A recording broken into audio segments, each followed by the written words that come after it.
Et c'est toi qui as permis à Didi B, Imra, Suspect 95, Shadow Chris et Kiki Moteba d'aller au Nigeria récemment. C'était dans quel cadre? C'est dans le cadre d'un projet que j'aimerais saluer. Déjà, saluer les initiateurs, surtout l'initiatrice de ce projet qui est Victoria Nkong de Bridge Afrique, qui est basée au Nigeria, qui a décidé comme ça de réunir sur une même plateforme plusieurs acteurs de l'industrie musicale africaine, surtout ceux qui sont un peu plus connus, comme aussi des jeunes qui débutent. Et donc, du coup, cette initiative, quand elle m'en a parlé, j'ai dit, écoute, tout de suite, il faut que la Côte d'Ivoire participe véritablement à ce projet-là. Donc, on a eu la plus grande délégation et ça s'est très bien passé. Ah. Que le rap ivoire, mais c'est que le rap ivoire.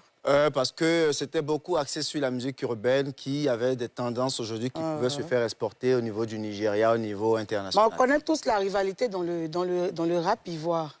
Comment tu as convaincu chacun d'eux?